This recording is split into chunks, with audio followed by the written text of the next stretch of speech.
Hello students, in this video we will learn specifically about refractive index. We said that refractive index is speed of light in air or vacuum divided by speed of light in a particular medium. We said that refractive index can be represented as mu or it can be represented as n, that is C. That C is the symbol specifically used for speed of light in vacuum or air. C divided by normal velocity or speed, which is V, that is in the medium. You should know very well, I said that C is the maximum value, that is the highest value. Okay, so always you will find that the refractive index will be positive, which will be greater than or equal to 1. We take the refractive index of air or vacuum to be equal to 1. Okay, and with that reference we are going to now define and learn more about refractive index. Again, keep this in mind, refractive index is what? The ratio between speed of light in air or vacuum to that in the particular medium.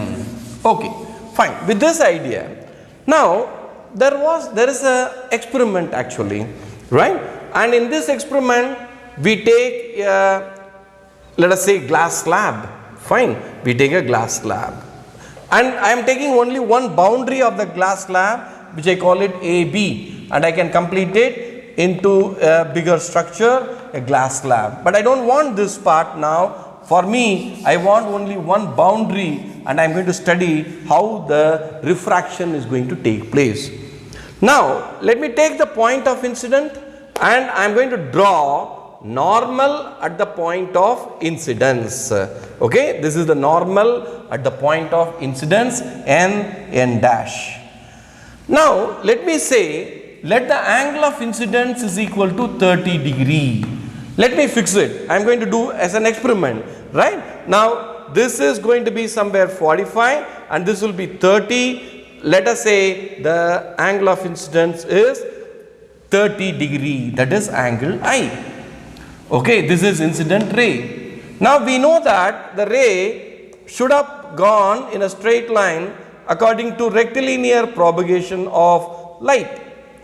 But since the media is different and this is a rarer medium to a denser medium, that is from air it is coming to glass, so naturally we know that it will move towards normal. So let it move towards normal and let us like something like this, right? And we draw an arrow mark on that, and this is angle of refraction. Now we don't know what is the angle of refraction. Let it be any value. Let me say simply some value which I don't know. Let me not take it. Let us say x. There was a scientist by name Snell. He found that the ratio, Snell, okay, his name is Snell, okay, he found that the ratio of sine of the angle of incidence, the angle of sine of the angle of incidence to the sine of angle of refraction was found to be a constant. He found that this is a constant. Now, when he compared what that constant is all about, and that led to refractive index. This value is nothing but refractive index. So this law we call it as Snell's law. Now what is Snell's law? It says that refractive index, let me say mu is equal to sin I upon sin R. This is called refractive index, and this is nothing but same. Mu is equal to C upon V. So both of them are one and the same. They represent one and the same. But finding the velocities is more difficult rather than knowing the angle. It's a brilliant idea of Snell, and we have Snell's law from which we can calculate refractive index. For example, if you take a refractive index of glass, right? With respect to air, it is 1.5. It's a very easy number to remember.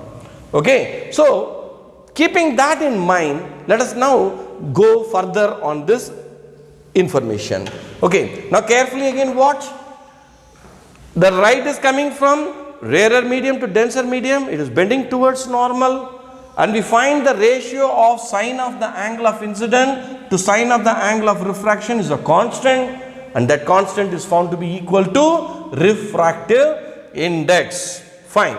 Now, what I am going to say is, what is this Snell's law? Repeating. Yeah, let me repeat it in a way. Snell's law. For better understanding. Snell's law. Okay. We say that mu is equal to sine I upon sine R. This mu is a general term. Refractive index. Refractive index of what? Let us say the refractive index of air is mu1 and the refractive index of glass is mu2. What really we are making is a comparison. When I say refractive index, and here I say refractive index of glass. Okay, the second medium is glass, that's fine. With respect to what? With respect to the first medium, which is air. So we write refractive index of glass with respect to air. Or nothing but refractive index of the second medium with respect to first medium. So the mu consists of all these factors.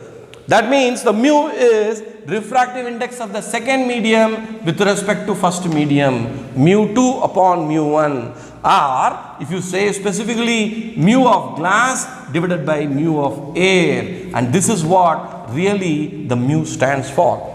Mu is the term consists of two factors because two media are involved. One rarer and another denser, and the light is coming. So be careful that when you say mu, mu is always second medium with respect to the first medium. Now with this idea, suppose if I expand this further, right? Mu is equal to sine I upon sine R. That is refractive index of the second medium with respect to first medium is sine I upon sine R. Okay, what is this? That is that of the second medium with respect to the first medium is equal to sine I upon sine R. Okay, that's good. Shall we cross multiply now? When you cross multiply this, what are you going to get? Mu1 sine I is equal to mu2 sine R. This is a very interesting relationship.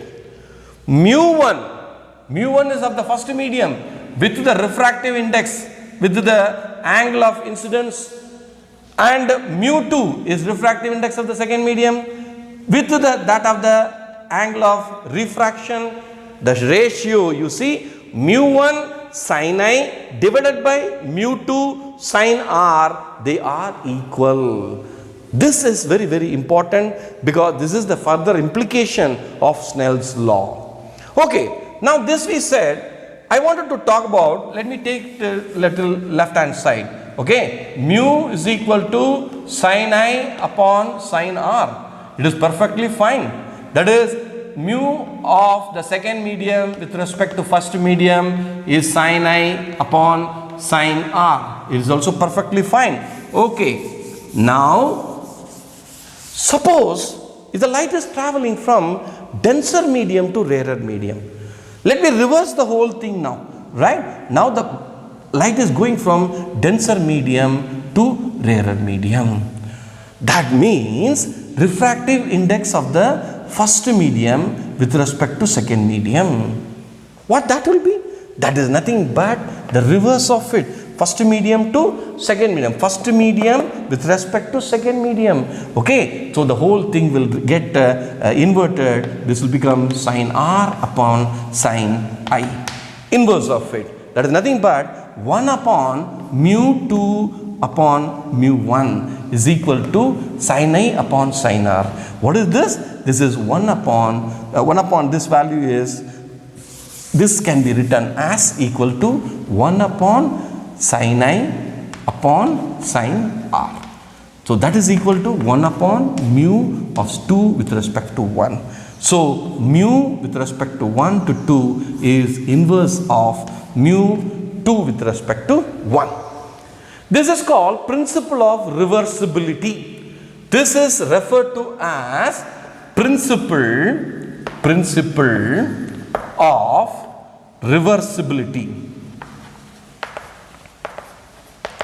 So either you come from a rarer to denser medium, or you move from a rarer denser to rarer medium, no problem, the equation will just get modified and you will be able to get this, the total value. Okay, according to principle of reversibility, if I multiply these two factors, I will be getting a value. See, mu 2 with respect to 1 multiplied by mu 1 with respect to 2 will be equal to 1. It is nothing but sin I upon sin R. Okay, sin I upon sin R multiplied by sin R upon sin I. What is this?